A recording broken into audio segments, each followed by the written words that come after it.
shadows fall, dimming the light. Whispers grow, a rising tide. Vindicator, where do you hide?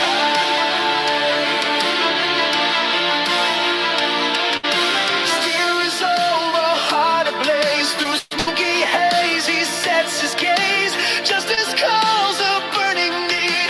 A city's wounds he vows to heed. From cobbled streets to tower high, Vindicator takes to the sky. Strikes back with iron hands, defender of this promised land. The chain sets spirits free. Vindicator for all to see.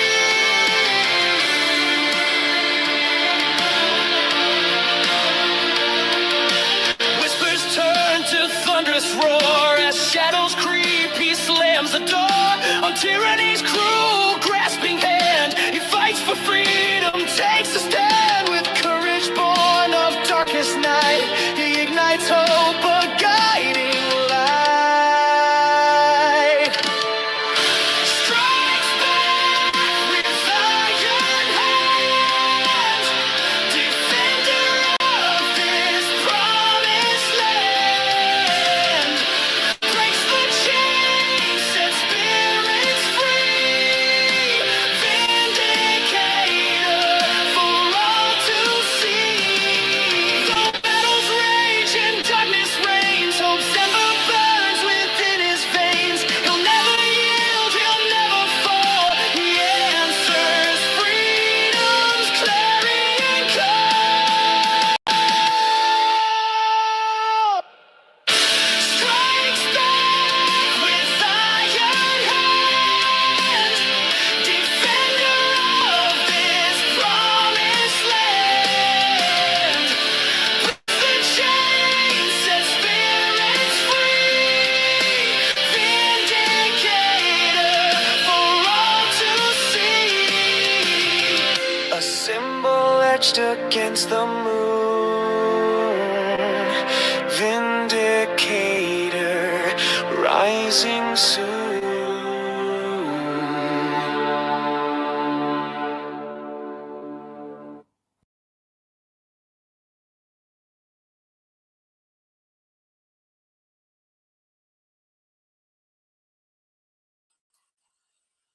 Hello everybody, how you all doing? So I don't know what you're talking about, Craig. I've been asking because I didn't know if it would apply to people who can't work. I don't know what you're talking about. I'm sorry about that. Right, let's get straight into it. I don't know if Tom's been knocking about. I'll just drop an invite for him, so if he wants to come in, he can do at some point. I want to go through some things first, though.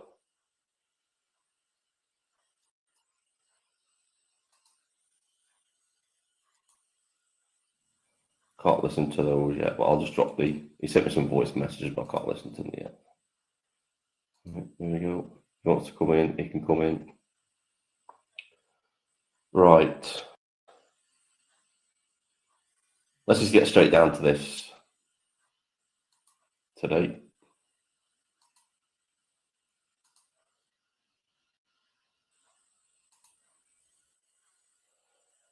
Hey Tom, I just dropped you the link in the chat DM on X, mate, if you want to come in.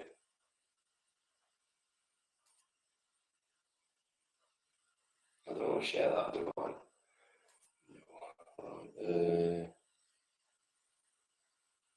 Thank you.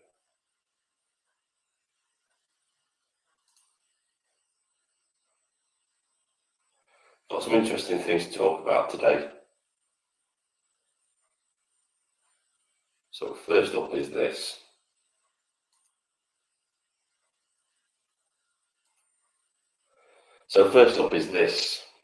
Is that showing on there? Are we showing it? Yeah, we are. Right.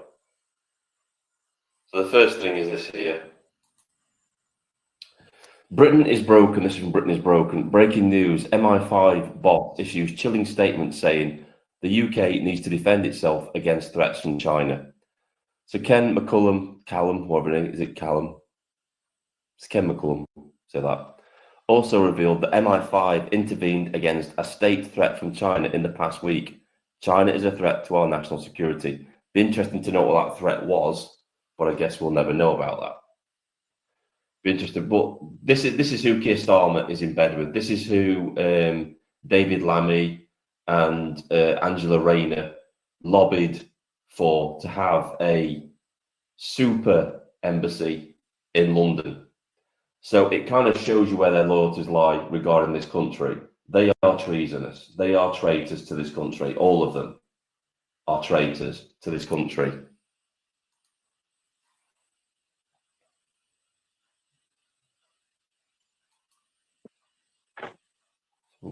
There we go. Tom's in. Hey guys, hey Ben, how you doing, my friend? How you doing, mate? You all right? Yeah, I'm all right. I just a quick disclaimer at the beginning.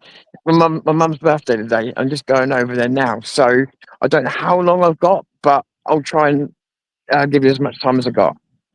Okie dokie. What do And you hopefully think? the signal will hold as well. Sorry. I know you can't see it. You can't see us on the screen at the minute. But Just try and turn it on. See it better. What do you think about the Starmer regime's relationship with China? So well, I think hasn't it been like reasonably public knowledge for a while that that Starmer was in the back pocket with them, like Google and everybody else. Oh yeah, definitely. And the thing about China is, I'm sorry about this. The thing about China, people don't realize is they got this. They don't believe in capitalism for their people, right? But they do offshore capitalism, which serves the leaders. Which serves the leaders, so the leaders can indulge in capitalism, whilst the free market and stuff like that never gets to the people. That's who Starmer is in bed with. And that is the ideology that people keep coming on my channel and telling me, stop. No, stop. Jesus Christ. This is not a helpful thing to do. Sorry. That's why,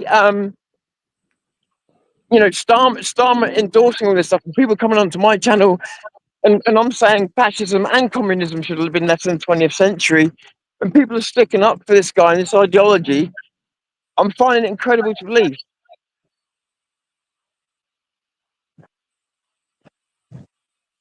But you said the right word. I can't. Ben, if you're speaking, I can't hear you.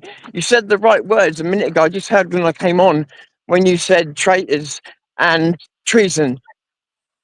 Well, I talked a little bit about this in my morning video this morning about how Tony Blair rolled back the treason laws because they knew exactly what they were going to be doing over the course of the next 20 years. They knew exactly what they'd be doing.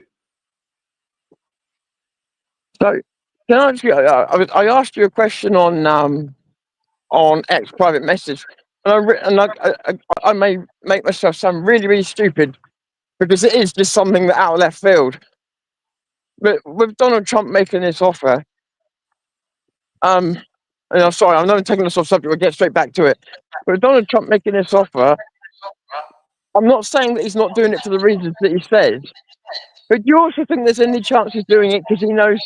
Bear in mind, he's having meetings with Russia and everything else at the moment. Do you think there's anything he knows about war coming that we don't? That he may be trying to save us? Well, I think he's a very intelligent man. He obviously, with being a businessman, he can see things happening that probably we can't. Well, we realise. I think he knows as well as we do that this country is doomed, and that at some point there's going to be some kind of civil conflict going off in this country. And I think it's a genuine way out. It's a genuine way out for the people that don't want to be involved in that. Yeah, and that's what I'm saying. So even I agree with that because I talked to you about it this morning. I'm saying I totally agree with that on its value. But do you think there's anything more attached to it as well, or do you think it is just face value as it is? I think it's face value, but I think it's what we were discussing as well. It's definitely 3D chess. It's also maybe trying to force the hand of Starmer to do the right thing, which he won't do. He won't do. Yeah, yeah. No, but so you do think, okay, so you do think there's political pressure implied as well, Oh yeah, definitely. Of course, there's going to be that as well. right? Obviously, it's going to look very embarrassing for them if half the country decides to leave the UK because they're fleeing from a dictatorship. It's going to look very, very bad on the Starmer Actually, regime. oh God, They that's a can't good deny it. point. That's a good point. I didn't even think of it from that point of view. But what if, like, 15 million people took him up on it? How would that look on the world stage? I think you'd be surprised about how many people will actually go. There'll be quite a few Yeah, people. Look at all those people, right, who would have to apply for asylum over there. They'd have to go, if they wanted to emigrate to America, they've got to go through a fairly lengthy process. But a refugee route yeah, will be yeah. a lot That's the faster real than that. trick, because a lot of us couldn't have moved to America before simply because we wouldn't have had enough money. Because you had to have quite a bit of wealth, but that would take that requirement away. So that means what I'm trying to say is it's open to the working classes. Um, you know, Not just, I but think like what I said, Tom, and I think. Sorry, go on. something else you've got to think about as well. Not just the working class, the farmers as well. The farmers. Just think of what the farmers Yeah, would make of that. yeah, that's true. That's true. Yeah, Vin. It's all getting very intricate now, isn't it? But I do Yeah. hope that such a blatant. I mean, the timing of it, the timing of him throwing out what I've called the lifeboats. Yeah, the timing of him throwing out those lifeboats. If people can't now see how desperate our situation is, I don't think he's not doing it for dramatic effect. He knows to do this. He's running out of time. Yeah, well, the There'll thing come a is, time right, when we won't be able to leave the country. this is also America acknowledging that we're no longer a first world country as well. This is Yeah, America acknowledging that we're now a yeah, third world shithole, a failed and state as where well, people need to seek refuge from.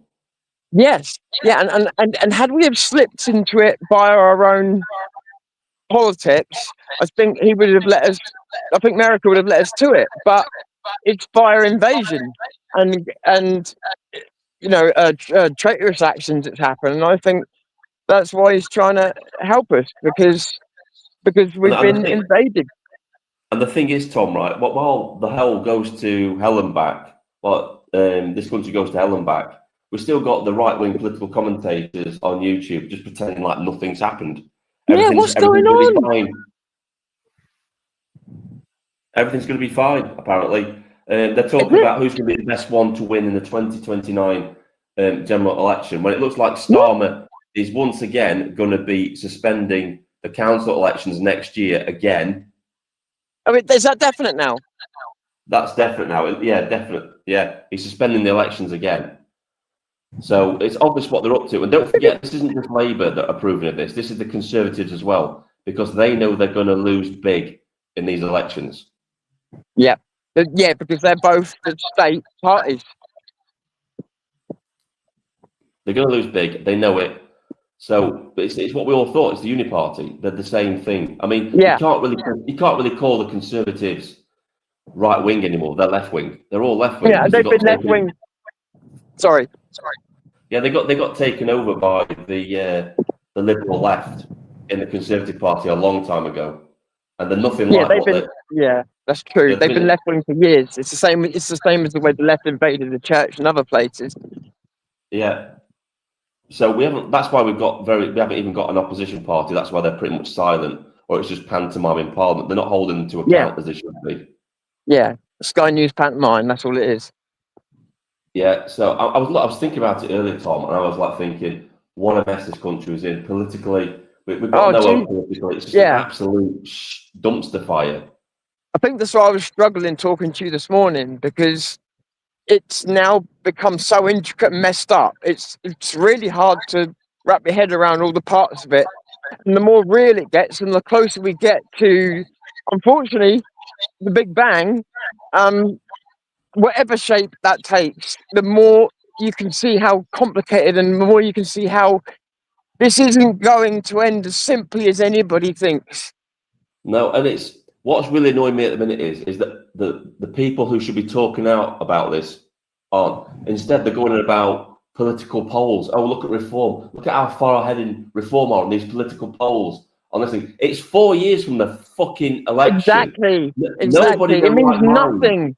It means nothing. All you're doing is giving yourselves false hope about something that you may not get to ever see, even have the chance to happen. Or that the country's changed so much that it won't make a difference, or that these people were in on it all the time. And I've said that this is a before, Tom, right? seriously huge wager.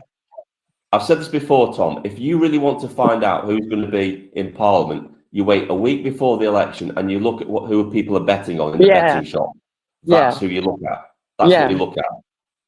Absolutely. But the other thing, and that's it. So you made that analogy as well. And so my point is, you care about your country. I understand why people are clinging to the machine, because it's what it should be. It's how it should be. It's what should work. But it's broken. They broke it. And in my opinion, they broke it around Brexit when they decided to go rogue. But they broke the machine. They've just said, up yours with a petition. Literally, not literally, but up yours. Tom, the best way to describe the situation that we're in at the minute is like somebody jumping off a lifebelt when the Titanic was sinking, but then find out the lifebelt is deflated. That's them clinging onto the political system. It's deflated, it won't work, and you're going to sink with it. But we've got this serious situation going on, and what I've got is idiots coming up to me, talking to me about, oh, you're not distinguishing the difference between socialism and communism, and then in their own words saying one's an extension of the other, which is crazy to me. And they are, what I'm trying to say is, they are sticking up for Starmer's ideology, even though there is no recorded modern day or historical example of where it has not led to suffering, ever. You've got to remember, though, Tom, these people are ideologically captured. They all are. They haven't got a clue. They've never lived under communism before in their life. They think it's going to be utopia, mate. That's right. That is the problem. If they had challenged themselves to go and be in those communist countries before coming out with all this shit and actually living it, maybe they wouldn't have the attitude they've got. Like, they've got all the freedoms in the world to behave. I mean, look at the way they behave. Do they think in the left, the way they behave, do they imagine in a communist country they'd be able to behave on the streets the way they do, or protest, or anything else? So this way. They don't have a clue, mate. And quite rightly so. Rob W here has put, Tom, welcome to the terrorist club. How do you want, what? Could you want what is best for England, you dirty nationalist? Exactly. Did you know that, Tom? They were all terrorists now. They redefined the term terrorist to include people who don't want mass immigration into the country. We're now terrorists. That was obvious when this whole terrorist thing with Tommy was going up, and with the different sentencing, and the fact that, I'll be honest with you, I've been saying for a long time on my podcast that they use terrorism laws to shut down piracy sites, then they'd use terrorism laws to shut down free speech. And they've been using terrorism laws for everything. And but however, so it doesn't mean they can put us away for words. However, I do think there's a backfiring as well, because it means the public won't look at the word the same way anymore after a while. You know, if everybody's called a terrorist, then what's a terrorist? Well, it's the same thing they've done with racism. Exactly. Xenophobic, everything into it. Exactly. Like, means nothing. If everybody's a terrorist, then nobody's a terrorist. Exactly. So in terms of the meaning, they'll lose the meaning, but what they'll gain is higher sentencing and stuff, higher sentencing and higher powers. Yeah. So that's the trade-off. Not a good one for us. I don't like the way things are going, mate. And I think we were discussing today, weren't we, that the political solution, I think people have got to slowly admit now that there's no coming back from this. There really isn't. It's hard. It's hard. Even I'll say, it's hard bit, isn't it? To look deep down and go, this ain't happening. On the screen right now, this is Tom's channel. Go and check him out. It's I've got the X Tom's Gen X. Yeah, I'm going to be going back to my original name soon, Zero News. I just realised that's where kind of I went wrong, was leaving that. The show was fine as it was. And so at some point we'll be going back to that, but it'll still be on that same channel. It's just only the name will change, but the channel will be the same place. Yeah, mate. So I want to say this while you're as well, so because I kind of reminded you before, but I'll remind you again. Right, Yeah, so as of next week, I'm going to be doing a live stream at 1 o'clock on a Monday. That's Greenwich Mean Time, 1 o'clock on a Monday. And then on a Friday evening, I'll be doing a live stream at 7 p.m. at night to compromise with the people who want an afternoon one, to compromise with the people who want an evening live stream. And then obviously, if me and Tom decide to do, or I decide to do a live stream in between that, it'll just pop up in between there at some point. Yeah. So yeah, that's what I've decided on. I'm the guy that's probably going to cause you random live streams because I'm a bit more of a random personality, which is why I've stuck to keep to a schedule this year. So, but yeah, but between us, that should mean some interesting live streams. Yeah, Mr. Marks has put this up. Far right, Nazi, bigot, gammon, racist, Islamophobe lost all meaning now. They have. They've lost all meaning. They have. Nothing. And so they should have as well. So I will say that. So they should have. I'm glad that British people, the greatest mistake I think they made was branding pretty much the whole British race far right. I mean, they really messed up because I saw joke memes going around everything. It went viral, and they really messed up that. Yeah, so go on. I'll tell you the biggest mistake Starmer made, right, was going up to that podium at the Labour Party conference and calling half the country the enemy. That was his biggest mistake. Yeah. Yeah, exactly. No, that's kind of what I meant. Yeah, exactly. That day he screwed everything, and so therefore then when he started calling people far right, a lot more people embraced the idea that what he really meant was just Indigenous people. People who weren't on the left, to be really, really technical. What he means is when he calls people far right, he means everybody that disagrees with him, everybody that isn't a communist or a socialist. That's what he means. Yeah. And by the way, so when that MP, I forget what name is again, what's her name, who stood up and said what she said about Tommy, what she got up and said was borderline slanderous. It was slanderous. Yeah, definitely slanderous. She should. It's not just a case of having a debate about it. She should be removed of her position for what she did in that court. And this is not about me supporting Tommy Robinson. That goes for any single person who isn't exactly all the things that she said. And you can't say that about someone in such a high platform and expect nothing back. It's disgusting. This is what we were talking about, really, wasn't it, Tom? This is like the government punching down, isn't it? It's the government punching down because they can't respond in the same way they can. Yeah. And remember, the only place you're guaranteed free speech is Parliament. Yes. Protected under law. I'm pretty sure it goes against like ministerial code because they're not allowed to talk about individual people or cases in Parliament. They're not allowed to do that. Yeah, that's true. He's got with his case ongoing as well. That's true. Wow. You think about it. If that had been a more, let's put it, tolerated member of the community, she would never have dared to speak like that about them. She's emboldened to do it because of who it is, and she knows there's no comeback normally for it. Yeah, they know they're not going to be able to account. They know they're not going to be able to account. They'll get away with it. That's why all these journalists have done the stuff they've done with Tommy, because they profit from him. They profit from him going to court and stuff.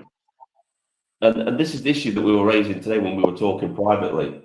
It is that it's not just, we can't just send another party into Parliament. It's the whole system from top to bottom that is just broken now. It's just completely rotten to the core and corrupt. You can't fix that by putting another party into Parliament. Sadly, some people think that capitalism and democracy are free and that they are perfect. They're neither. democracy is always open to interpretation anyway, and it always has been. But when both of the systems were open to the one problem that all systems have got, and that's human beings, and they become corrupt over time. This See, one has become so corrupt that it's not fixable. It has to be reset. the issue we have is the only parts that we can deal with in Parliament are the people we elect and put in there. We don't have no control over the mechanisms behind that can't be unelected or elected. We've got no say in that whatsoever. And that's reliant on the government that go in there to change that. And they simply won't do it. They won't legislate against themselves. They won't do that. No. And people have misunderstood me time and time again. They think that I hate rich people. I don't hate rich people. Like, you get dealt the hand you get dealt in life. What I've tried to say to people is, if you kept, and this was back when voting mattered, if you keep voting for people with a lot more money than you can't expect them to understand what you're going through in terms of both on the street level with Islam and everything else, because they're living far away from that. And in other aspects, your struggles with money, and yet we keep voting for people with money. It's half of the problem. They are so detached from us. Look at them now.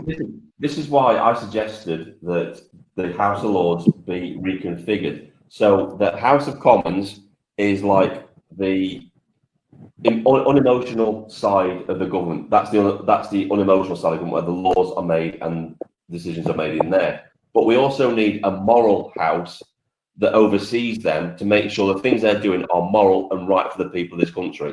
There's oversight. There's accountability for that. Yeah.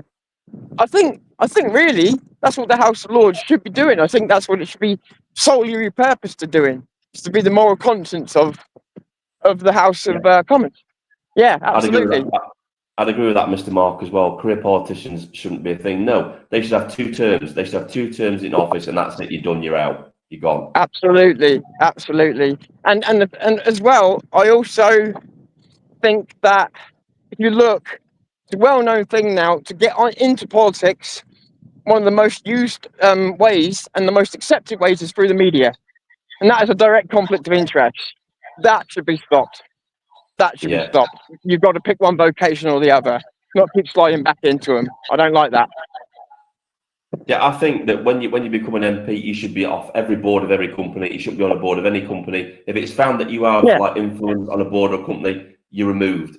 You're removed from Parliament, and that's be a by-election. That's be another election. If you start going on certain platforms espousing your opinion, then you're no different from an activist, because your opinion's only ever going to come from one direction. Yeah, I think what needs to happen is we have to be attracting the right people to the job of being a member of Parliament. We're not doing that at the minute. We're just encouraging people to look after their own self-interest. Yeah.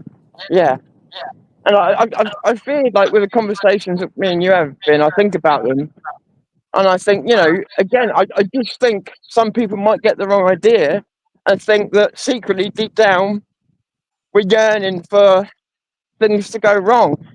And it's more, and you can see other people in the country do it as well. A lot of people having to do this, coming to terms with the fact that we've tried everything, and we really are, like, we're out of options. Right, so let me just clarify this position, right?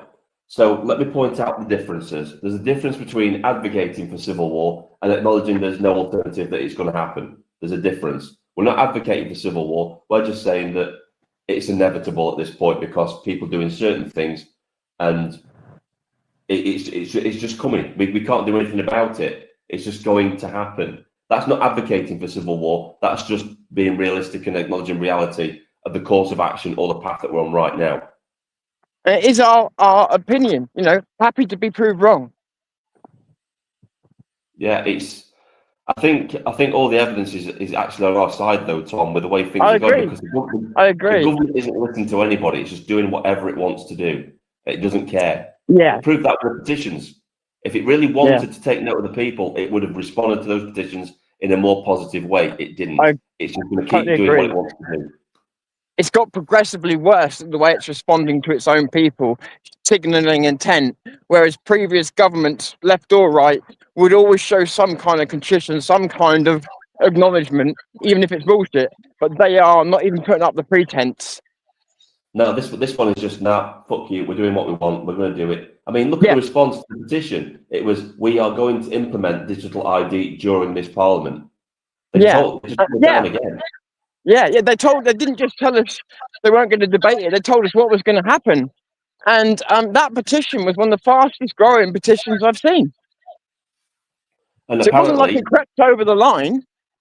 Apparently, a app has popped up now. There's an actual government website covering this for digital ID. So they're already building the framework for it. It's already there. Schillitz was showing, who was it for? What company?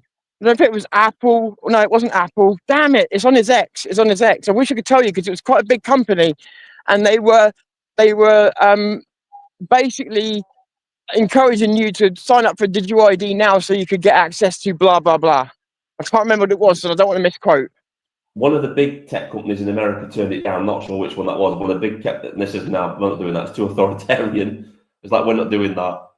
Wow. There's too much public backlash to it. So it'll be Bill Gates. It'll be a Bill Gates type company that actually takes this on. Something from the World Economic Forum that takes it on, because they always do.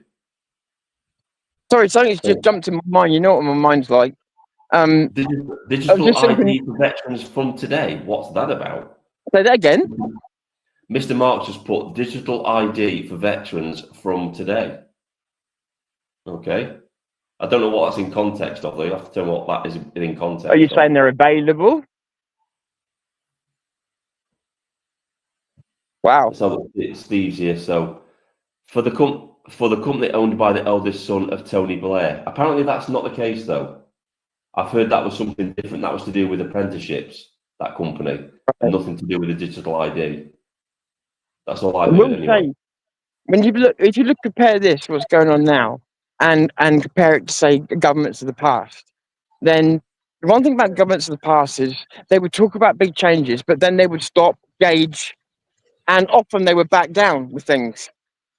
I've never seen things move so quick with the government. They are, like, this is what people need to realise. They're going to do what they're going to do. Nothing's going to stop them. Well, nobody's going to stop them.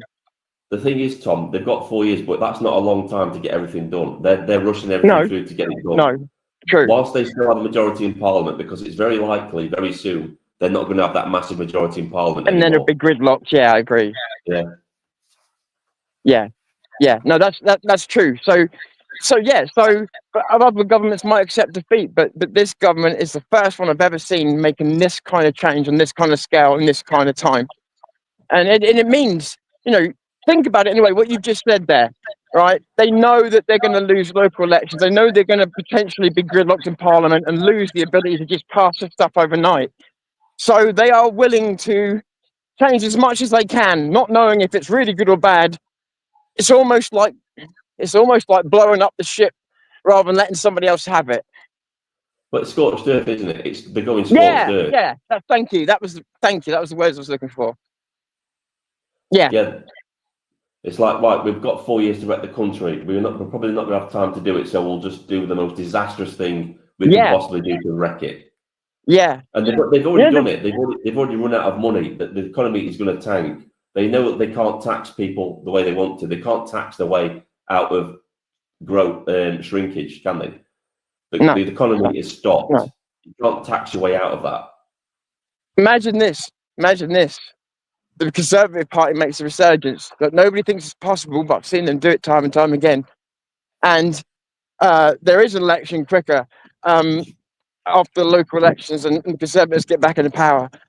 And imagine the damage that would cause, because everybody would think, we're going to get all this stuff changed now, until the slow realization that that government would do absolutely nothing to change. Tom, I was looking at a poll, right? And I know with polls the election's 4 years away, so it might not mean anything. But it was a poll about if the election was held tomorrow, the Conservatives would have 7 seats. That they'd be wow. That completely. You know what? In a way, that's kind of crazy, and here's why. Conservatives let their country down for many, many years. It's absolutely true. And they deserve that. They do deserve that. But the fact that Starmer's not being given even worse treatment is amazing to me. It doesn't bode well for the Labour Party, because that poll also showed the Labour Party having no seats. So they're completely like that. They're just gone. They're just gone. Yeah, because he should have, the moment he did certain things at the beginning of his premiership, I remember thinking he should have destroyed the Labour Party right then and there. That should be where he's killed the support from his proper Labour force. He's killed the support from some unions. He's killed the support from this. He's killed the support from that. That should have been the time when he murdered the Labour Party. But you do worry, exactly. So you know. reading some of the comments. Right. So HM Fog. I've heard a lot of well-educated people on bigger channels saying it's going to take years. It won't happen in time for the next general election, etc. That's true. It won't. It's going to take absolutely. We won't see the repairs of this country if we have to do it politically. We won't see it. We will never see the country that we once knew as it once was. Oh yeah, that's why I've been struggling to accept what's coming, because there's, no matter which way out it comes, whether we quote win, quote lose, it will scar and change our country forever. There's no good way out of it. It already has. It already has, hasn't it? Yeah, it already has. Yeah. Yeah. Fair comment. Fair comment. So this is Steve.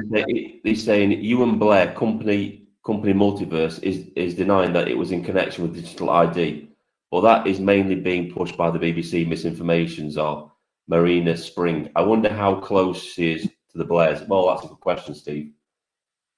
Very good question. And this is from Late Arrival. How long will you give a reform government to put things right, even if they do unpopular policies?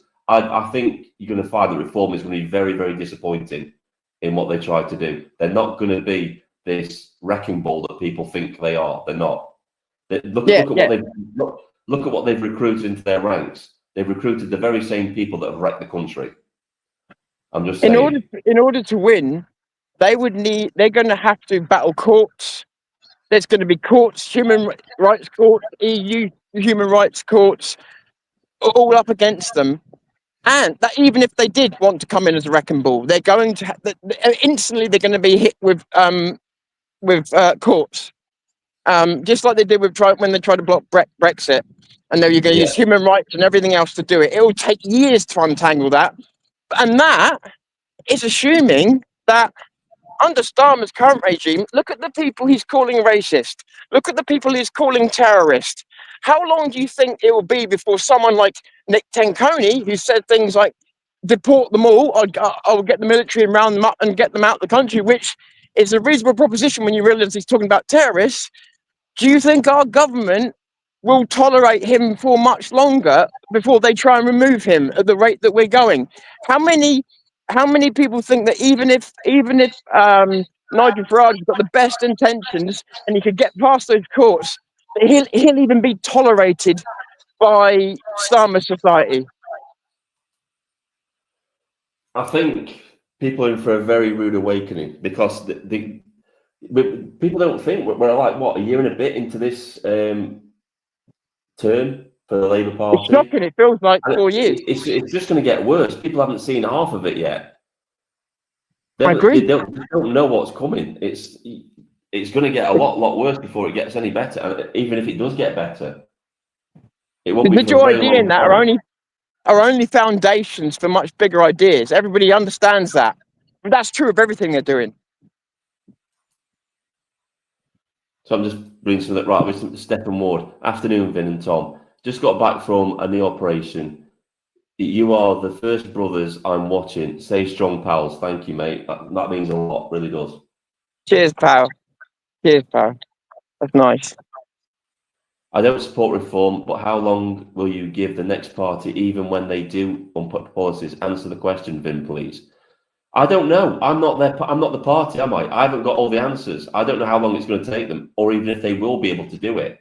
We've already discussed this in other live streams. Yeah, I think we just said they may not get a chance to. Yeah, they might not even fix the country. They're going to be up against it from the very. They're going to have to hit the ground running. Whichever Yeah. party gets into power is going to have to hit the ground running very, very quickly. They're going to have no time to breathe. They're going to have to strike as soon as they get into parliament. And this all assumes the political machine is still working. Yeah, that's assuming that we haven't entered into some kind of civil conflict at this point. That they haven't got to deal with that as soon as they get into parliament. That the country's on the brink of civil war, or is it civil war at that point? Yeah, so like normally between elections, I'd be sort of agreeing with that person, and it's because of the rate of changes, because we can see what he's attempting to do. He's attempting to completely change his country by his ideology before anybody,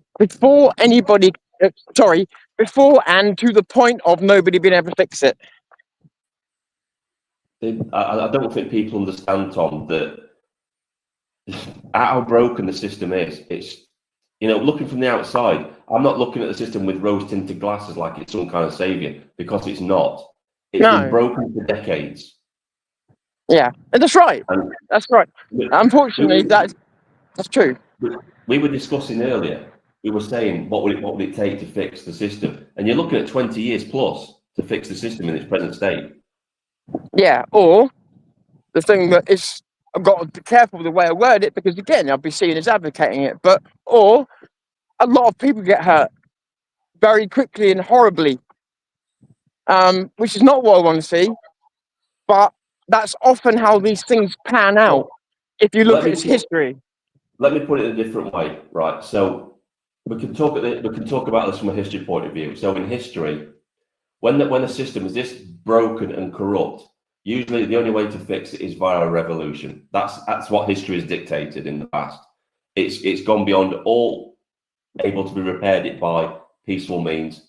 So as a result of that, a revolution happens, and that we're talking hypothetically, and as well as in history, about the situation.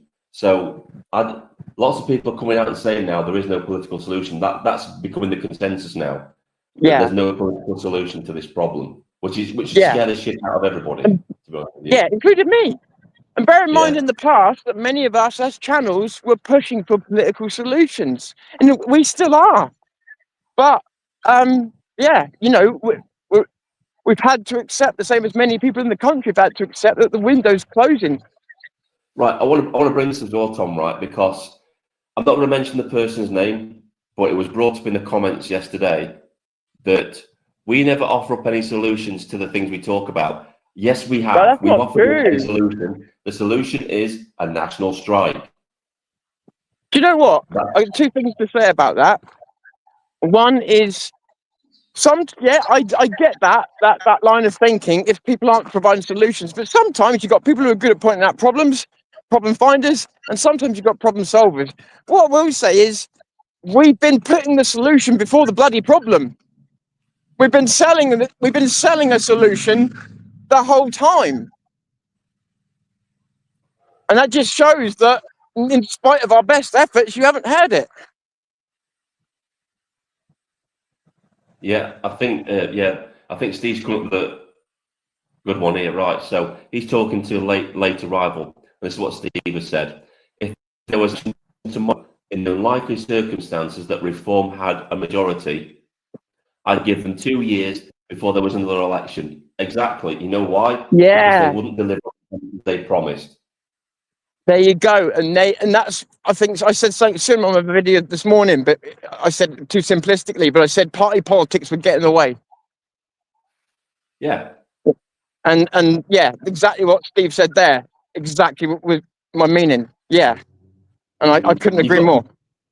You've got to look at the Reform Party before they've even got in power. Look at how many U-turns they've done before they've even got into power. Yeah. And you're putting all your trust in these people to carry out what they say they'll do. Farage goes wherever the political wind takes him at the time. So you can't trust a person like that with what needs to be done with this country. You can't. I'm not saying reform can't fix these problems under new leadership. They probably could. But maybe that's the issue. It's the leadership of reform that needs to change. And a realization of the problem. And that is, you can talk hardline, but you're going to need hardline solutions. And by that, I don't mean breaking the law. What I mean is you've got to realise that just like when we had Brexit, and bear in mind, people are wise to that now, much wiser than they were back then. When we tried to have the Brexit thing, there was just rich people taking us to court trying to stop it. If you think that was bad, wait until, if that did happen, Reform got in and they tried to do the measures that they would need to fix the country. Watch how, how hard they would have to fight to get anything done.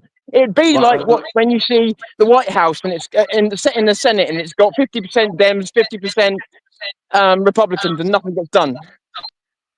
Yeah, I want to deal with late to arrivals comments here. Right, so he's put this: making quick policies will hurt a lot of people. Tories had 14 years, Labour had 18 months. You will have to accept something. Right, start at the beginning, because that beginning part contradicts the end.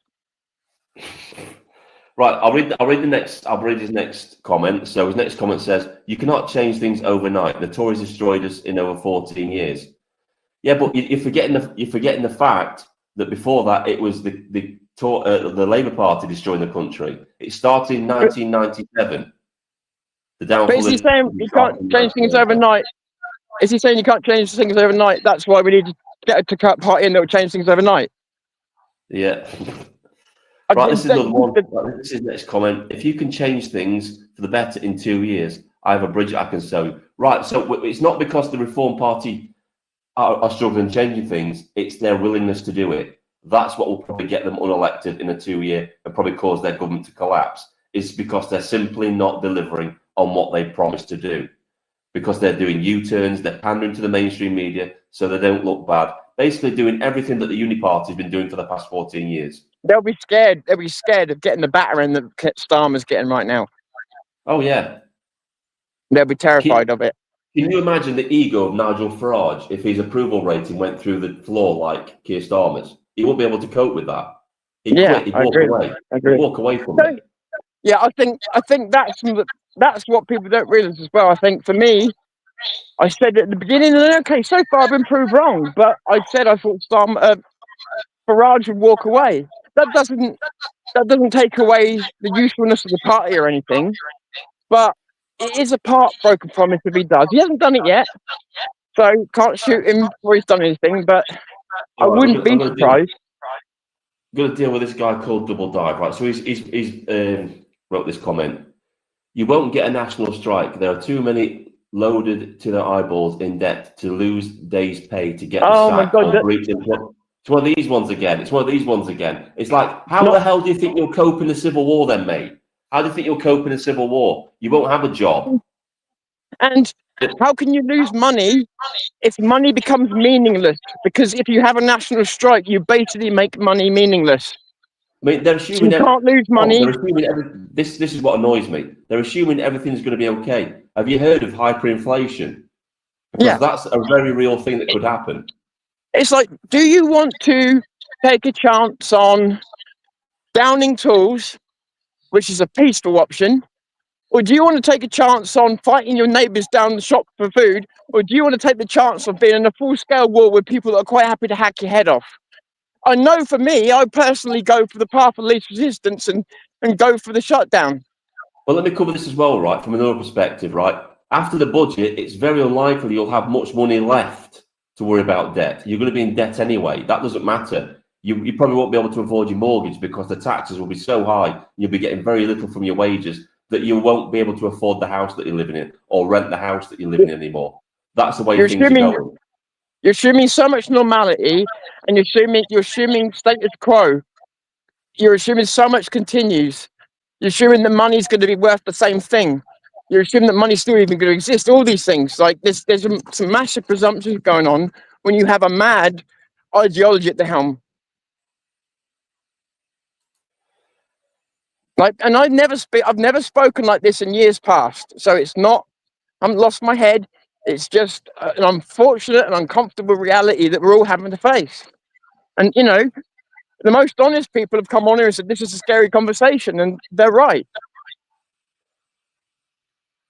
Right. So the guy Yagdrov says this. Currently, there's no political party who are brave enough to speak of demographic threat. The native children's futures are being stolen through the mass immigration. There is a party, but people just won't get behind it. It's UKIP. They're saying Agreed. exactly the same these things, but people won't get behind it because they falsely assume because of other parties telling them that they won't do anything in the next general election. And what you've got to think about the people who are saying this. Where are you hearing this information from that UKIP won't Yeah. do anything? It's from the people who think they're a threat. I That's covered why UKIP 3 events down here, interviewed Nick, and if you watch everything that they're doing, they say, then they do it. And if you watch his message, he's very, very clear. And he's one of the very few people that have got the balls to say stuff that other people just would never say. And he's not saying it for shock value. He means it. He's quite openly said as well.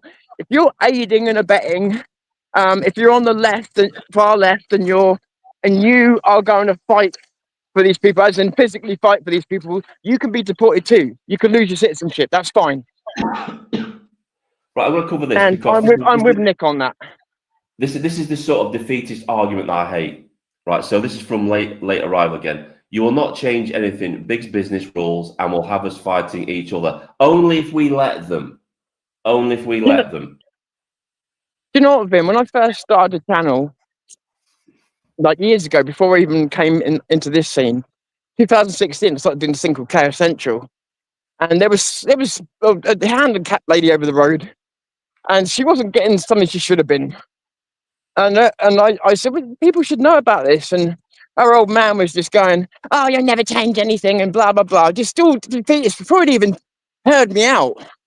So anyway, she said, well, look, just do what you want. But it was kind of a buzzkill. Anyway, we went away, tried my best, thought I got nowhere, and ended up changing her life. And since then, I haven't been able to change the world. I haven't been able to, but that's probably for the best.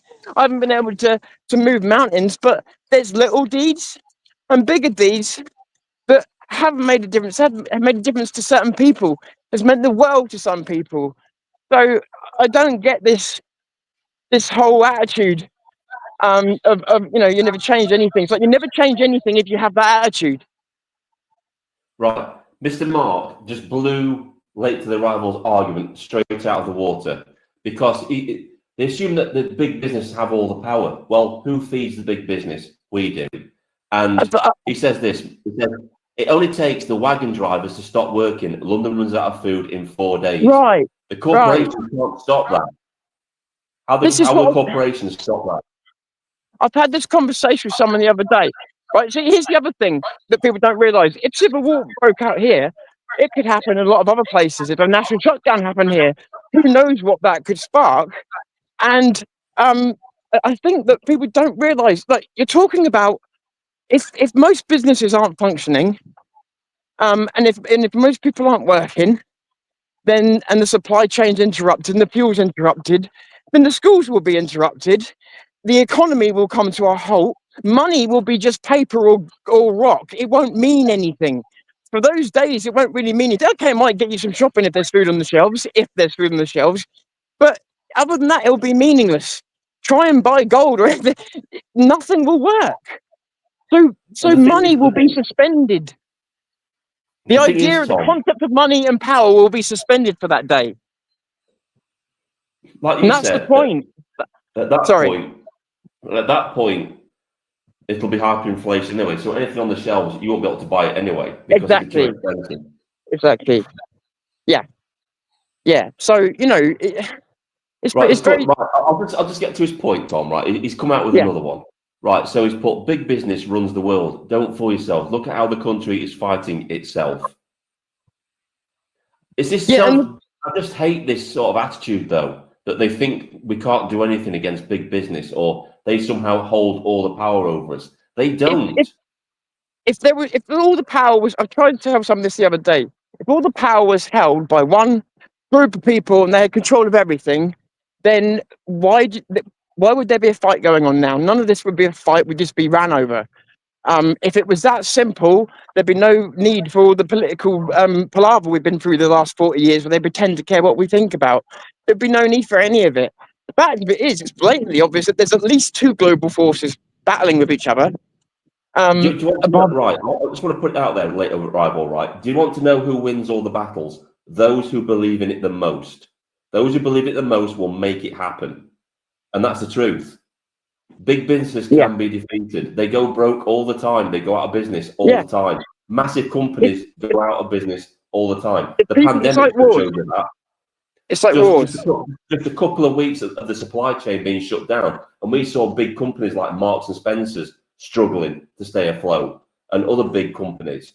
Don't think it can't happen because it can. There was a point in World War One where there was an unofficial ceasefire between the Allies and the Germans, because they're on the front line killing each other. They knew it was pointless, and they started to go to each other's camps for different kinds of foods and play cards and stuff like that. And they started to kind of make friends, which meant that they didn't want to kind of battle on the battlefield. And the generals had to end up causing them to do artillery strikes, killing the very people they're making friends with, to make them bitter towards each other, to restart the fighting. And my point being is that when people refuse to pick up their weapons, there's no war. When people refuse to pick up their tools, there is no power for the government. They are at that moment powerless. Hence, the entire point of the strike is showing them, reminding them that they are completely powerless without the machine that we all run around in. Right, I just want to point this out, right, to later rivals. Put this: if we're not fighting each other, we would all be happy. Business does not work like that. What makes business work? What makes business work? What gives these big corporations their power? The people that purchase their products and the people that work for them. It's not the boards or the shareholders that hold all the power, is it? Because without the workers, without the consumers, those companies would be nothing. That's how much power they have. They have no power Every at all. single, other than the computerized jobs, every single thing they do requires a willing, complicit person. The moment you take that away, they've got nothing. It doesn't matter what money you've got, what missiles you've got. You could have all the weapons in the world. You could have all the police force in the world. If none of them were willing to comply, if the weapons, nobody's prepared to fire the weapons, then it's all useless. The economy won't function, and it's useless. Money's useless at that point. Can we all agree that the government of this country is more powerful than any corporation? It holds more power than any corporation in this country. And it can be reduced to having no power whatsoever just by the people of this country saying, we don't consent for you to govern us anymore. That's how much power. They haven't got any power. The only power they've got is what you give them. Yeah. That's it. It's perceived power. It's an illusion. It is very much an illusion. But it's an agreement. It's an agreement that we all came to. What's that got to do with anything? He's put this. So why are there more billionaires? What's that got to do with anything we're talking about? I don't understand that. What does that mean? What does that mean? What? Yeah, I don't. No, that's not a point. That's a statement about something. Yeah. What is that in connection to what you're saying right now? Why are there more billionaires? Because there aren't more billionaires. Billionaires are a rarity in this world. There aren't more billionaires than there are millionaires going up. Or workers. Millionaires going up, but that's only over quite a large period of time. And I think that's in America, but not over here. I think Stefan's got the right idea saying this to late arrival. You have nothing more than excuses. Sort yourself out, mate. Change your mindset. That's good advice. I suggest you take it. Yeah, because think of it like this. Even if you were making good, reasonable arguments towards me and Vin, right, which is totally acceptable, you think about it, you've shat on every single thing that's been said and come back with nothing constructive. And I'm not trying to pick on you because I can't see the screen properly. I haven't got my glasses. I'm not trying to make you feel horrible or anything, but even though that's what you're trying to do to us, but I'm trying to let you know that with that attitude, that's an absolute guaranteed way of making sure nothing ever gets better. It's guaranteeing that we live in a shit world. Your attitude is conducive of shit things happening. Yeah. Late arrival, like many others, has already accepted his fate. He's decided we're not going to win, and he's just going to lay down and just let it happen. And we've talked Cannon about this. fodder. You can't help people like this. They've already made their mind up. They've made the decision. They're already defeated, and there's nothing they can do. And just accept your fate, mate. Just accept your fate. The rest of us will be out there fighting for this country. You just lay down and curl up in a little ball somewhere and just accept your fate. That's my advice to you. You know, I would rather we're going to fight for this country. I'd rather at least have the guts to admit that I didn't want to fight and leave the country, or stay and fight, rather than just lay there and not make a decision and just hope nothing happens. Yeah. I mean, I'm not sure. Sorry, I can't respect that position. I'm not sure what late arrivals' age is. Maybe they're of an age where they just don't want to fight, or they haven't got a family to fight for. But the majority of people who have got a family will fight. They will fight to save their family lives. I don't have a family, and yet here I am. I realise that what we're doing, me and Vin ain't probably going to benefit from ever. Like, if anybody ever benefits from any of this fight, it will be the next generation. Man, this isn't, and I don't say that out of altruism. I say it out of a horrid sense of realism that we're not going to reap the benefits of it, even if we did win. Right, I agree with this.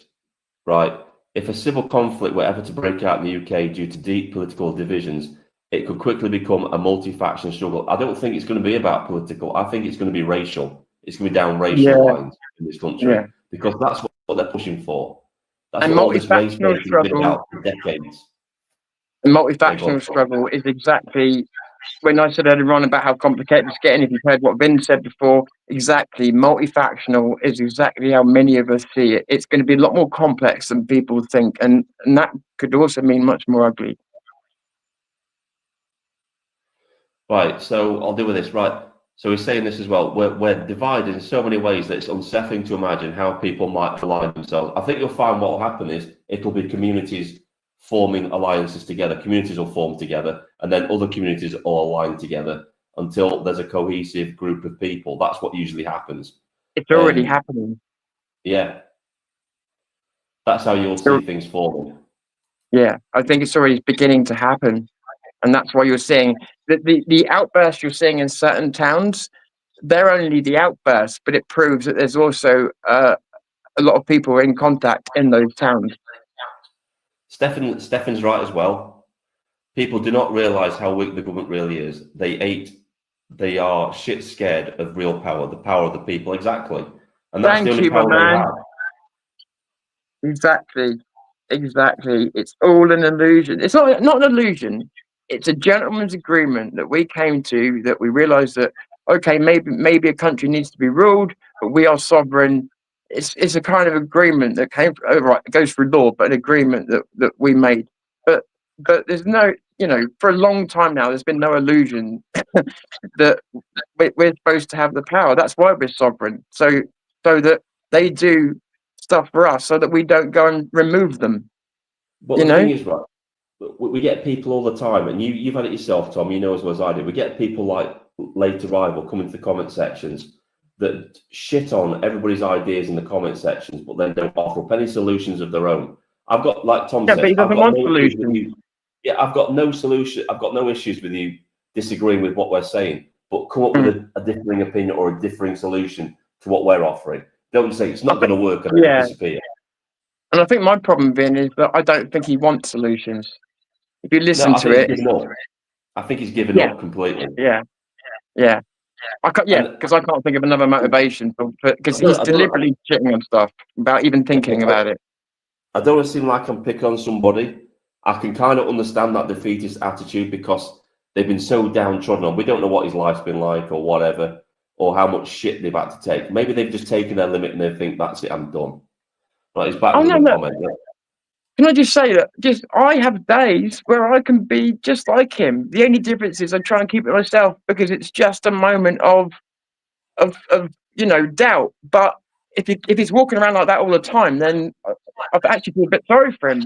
But no, you sort of come to your senses, and you've seen me have bad days. I'm trying to get at Vin, but it doesn't last long, does it? I'm trying to see what he's getting at because he's purely talking about business. He's put another comment here. I don't know if you can see this, Tom. Syrian business is at 50%. I don't understand what that's got to do with Can I anything we're talking about in this country. can I suggest something to you, Ben? Yeah. The conspiracy theories on the internet are so powerful that if you take away power from the businesses, then that would topple a lot of conspiracy theories. And a lot of people, and I'm not saying that people are right or wrong to believe in the things they believe in. All I'm saying is, I think this might be tied to something deeper. You taking the power, it's business focused. So you taking the power away from the businesses, I feel is breaking down another argument that he has about something else. Yeah, you could be right, because it's all about business. He's put this comment Yeah. here. Syrian businesses at 50% owned by foreign investors. They buy the assets like oil, etc. Why do you think USA wants regime change in Venezuela? Yeah, it's a conspiracy theory, isn't it? Why do you think Yeah. the US wants regime change in Venezuela? They are It's rich this in oil. So it's, yeah. Yeah. So what you're doing is accidentally debunking his conspiracy theory, and that's why he's triggered by it. It's not Yeah, actually to do with the obviously. subject.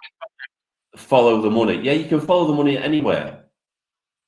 We all know that big business governments are corrupt. They are. That's not something that's new. And there's probably a lot we would agree on that you'd be surprised at, but I don't think you're understanding the point being made. Here we go. Steve's come up. He's saying this to late arrival. Have you been to Syria recently? The Palewali think there is starvation in Gaza. That is after all compared to Syria or Yemen. Exactly. Yeah. He's replying to Steve's point. Right. Okay. So there's a bit of a debate going on in the chat as well. Why do you think Trump wants Zelensky out? The country is filthy rich in earth minerals, money. Or maybe it's because Zelensky's a nut job. Maybe. People don't understand what that's got to do with the argument. No, I don't get it either, really. What is he saying? Is he saying these companies order Trump around and they order governments around and blah blah blah? Yeah, he's got completely off the subject, because we were talking about a national strike, and he was saying a national strike. That's my point. That's my point. What has this got to do with anything that we were talking about? It's got nothing to do with anything we talk about. We know that a national strike would work, because if only one particular industry, we know the logistics companies, the lorry drivers, if they went on strike and decided we're not going to go out to work today, then the supply chain is gone. Most people know a national strike will work. There's just people that have certain fears about it. It seems from the feedback that I've seen.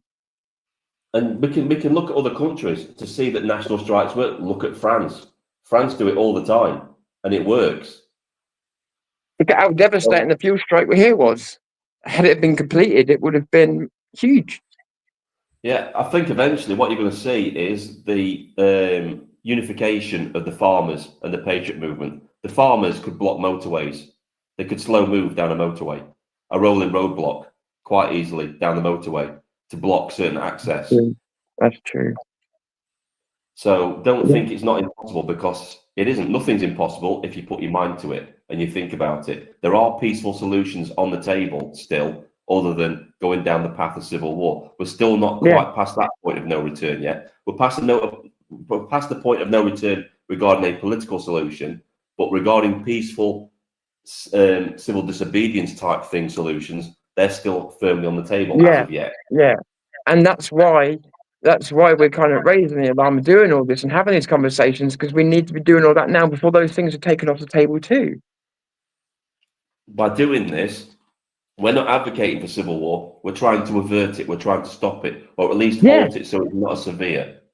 Yeah, trying to mitigate in every single way possible, whilst not betraying the country, whilst wanting the best for our country. And also, the thing is, I want the best for my countrymen. So I don't want to advocate for a civil war and watch people die who don't need to. The thing we have to do is peacefully force the Starmer regime out of power. That's what needs to happen. It needs to be gone, because it's not looking after the country. It's definitely not in the best interest of this country. It's treasonous, and they're just basically hurting the country. That's their intentions, and we need to stop that. And the thing is, they haven't. Everything they're doing is not in any manifestos, not in any pre-election talk. Everything they're doing is rogue. Yeah, I'm going to bring something else. I don't know how much time you've got left, Tom, but I'll bring something else up in a Go minute. for it. I'll stay as long as I can. What do you say, Tom? Sorry. I'm sorry, I'll stay as long as I can. All right, mate. Right, we're going to have a look at this because this is very important. Find it in a minute. Where are you? Where are you? I think it's up here, actually.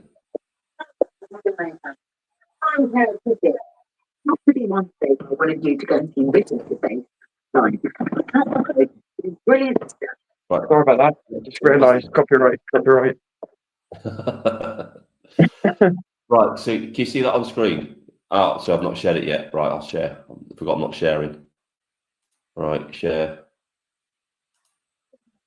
Because we were talking about this, and it looks like this is going to be a very real thing. So, can you see the screen, Tom? So, this is from British Intel. He's saying, reports government planning to delay 7 council elections until 2027. Explosive reports suggest that the UK government is preparing to delay 7 council elections amid fears that Reform UK could sweep local government if they go ahead next year. So this is what they're saying. Labour accused of playing dirty to protect their crumbling grip on power.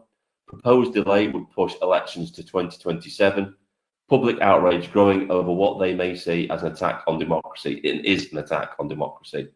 No government should be allowed to cancel or delay elections just because they know they're going to lose.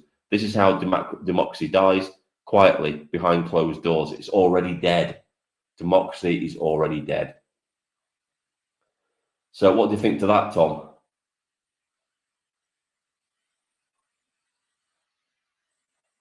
Can't you? Tom, your audio's gone, mate. Sorry. It will confirm a lot of people's worst fears. And I think it's one of the flashpoints. It will be one of the flashpoints. People are going to get more angry. And then if the opposition don't really fight this in the House of Commons, then that'll be a bigger flashpoint. I think you said before, and it's finally hitting me now that all this will happen, and then it will take something like an attack on one of us, or a policeman killing one of us, or something like that. That could light up a whole explosion that nobody saw coming. Not exactly when it happened anyway, if that makes sense. Nobody planned, if I put it a better way. Well, the thing is, right, they can't delay it forever. So even if they choose to delay it next year and have it in 2027, they're just delaying the inevitable. They either win, Exactly. they either lose big in these elections, or they lose even bigger in the 2027 elections when people punish them for delaying the elections in the first place. Because that's what's going to happen. Which isn't proof, but it's near as damn it to the idea that they are making what changes they can while they can. Yeah, they're just delaying the inevitable, aren't they? They need that majority in Parliament. Because what is it? Is it local councils, or is it actually MPs that are up for re-election as well in some of these constituencies? So I don't really know. I thought there was some locals, but perhaps I'm wrong. Well, I've heard it described as it's our midterm, so I would suggest there's some MPs going to be up for re-election as well. I thought that. So, maybe I'm wrong, but that's what I'd taken from it. Oh, maybe Steve can tell us. I was about to say, Steve, favours. Steve, come on, Steve, I need you, mate. Yeah.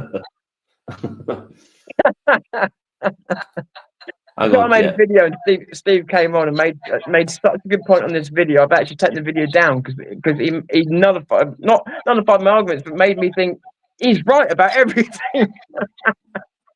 All right, okay. So Steve just said no, just councillors. So what it is, right? I think why Starmer wants to delay these elections is because they're just going to lose all power of local government. That's what's going to happen. They're going to have no power over local government whatsoever. And the only power they will have is in Westminster, and that's it. They'll basically be under siege. They'll be under siege on both sides. Well, local government is where we've got more chance of having an effect. Yeah, but obviously, where you're closest to power, that's where you have more say in government, isn't it? Yeah, exactly. The thing is, what could happen is if reform does take a lot of the councils, they could just simply refuse to do what the government wants them to do. They say, no, we're not doing it because we've got all the power now. We've got all the councils. and all you've got is Westminster, your little bubble of power in there. You know, The only real danger that the Labour Party have is within. I don't So go think on. they will, because Reform just don't have the strength to do that sort of move, unfortunately. No, they don't. They don't. They don't forget they're they're a relatively new party in that. And even with the best intentions, they just haven't got that kind of power.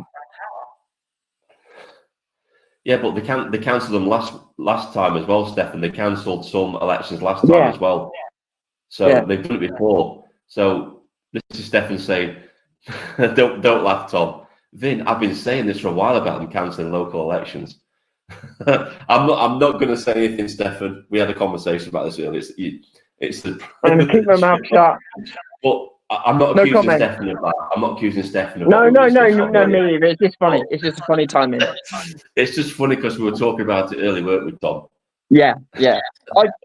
I said with certain issues, there are people that come on and go, I've been telling people for 20 years on my, on my Facebook or whatever, that that this is going to happen and that's going to happen, and they say it not the way you do, but they say it like it's a trophy almost. And I always say, lead to rival. Right. Why are you talking like you think we've got no understanding of what's going on in this country? You've just said this. Do you think politicians are owning it for the money? We know they're not owning it for the money. They're in it for the power and influence that goes with the position as well. I kind of feel like I'm being trolled now. Yeah, you're not bringing anything new to the table. We know this already. No, it's like, what is it you think you know that we don't know? That's what I would like to ask you. Yeah, and I just like to ask, what is your point, or are you just trolling? And when I by trolling, don't mean, are you having a laugh at our expense or something? Because I'm trying to understand your angle here. I just don't get it. I'm trying to put myself in other people's shoes, and I can't do it with you, mate. It's like, what point are you actually trying to make it in this conversation? They're almost like disconnected comments. And if you can't hold it, it sounds like, I know he's not, but it sounds like I'm talking to some AI that just doesn't understand what the answers are, the questions are that have been asked of it.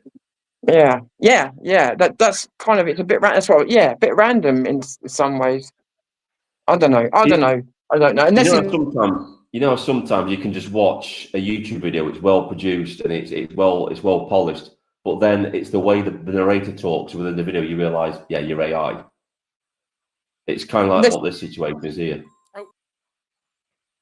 Sorry, Vin, I gotta go, bud. This is my time. Sorry about that. Listen, thank you for having me on, and thank you everybody for watching. I really do appreciate it. Sorry for the quick run off. I do, but I'll catch you soon. Yeah, no problem, mate. See you later. Thanks for coming on, mate. Bye bye. That's it. Tom has left the building.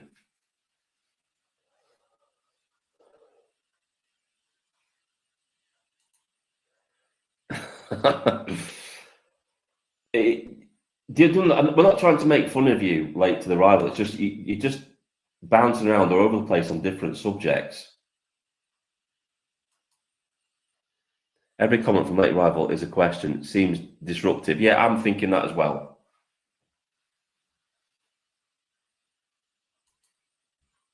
Take care, Tom. God bless. He'll probably see that later when he looks back at this. But let's have a look at some more. Let's have a look at some more stuff that I want to look at as well. So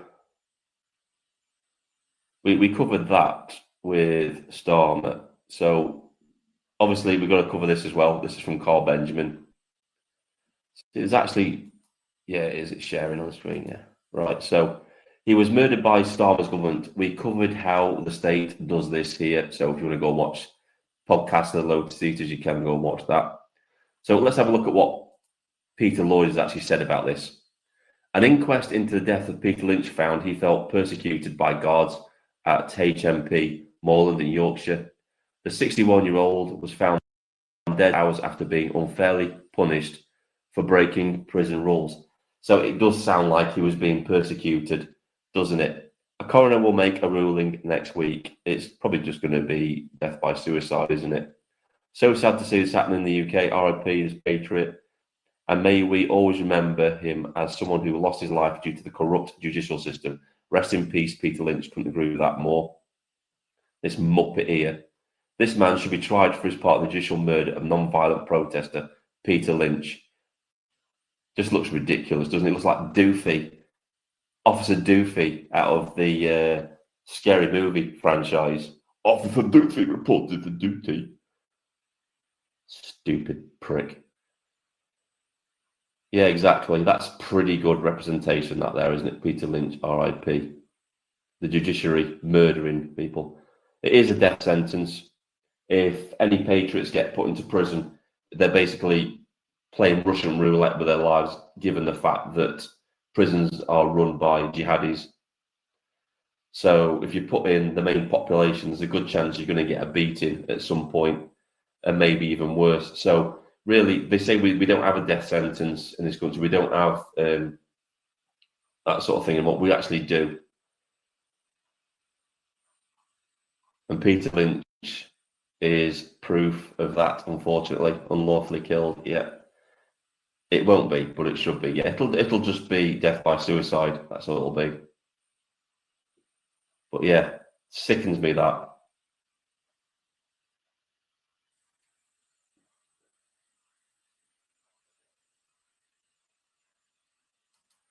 Yeah, completely agree. That guy should go to jail for life. Yes.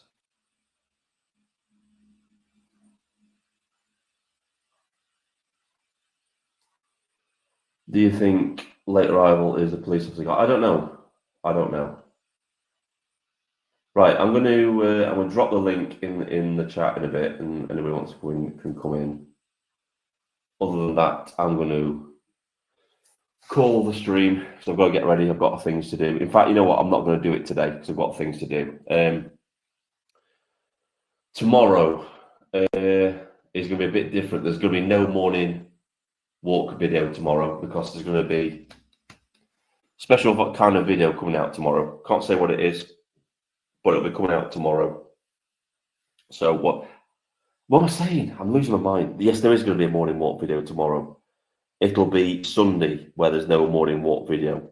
There'll be another video out instead. So watch out for that one. Special one coming up. It's an out and about video. It's readdressing something that I did a few weeks ago. So yeah, watch out for that one. Right, so guys, I think that's it. I'm going to call it on that one. We've been going for an hour and 21 minutes. So guys, thanks for coming on. Don't forget to like, share, and subscribe. And thank you for listening to my comment, sharing it, and doing what you do. This is Vindicator. Sign off.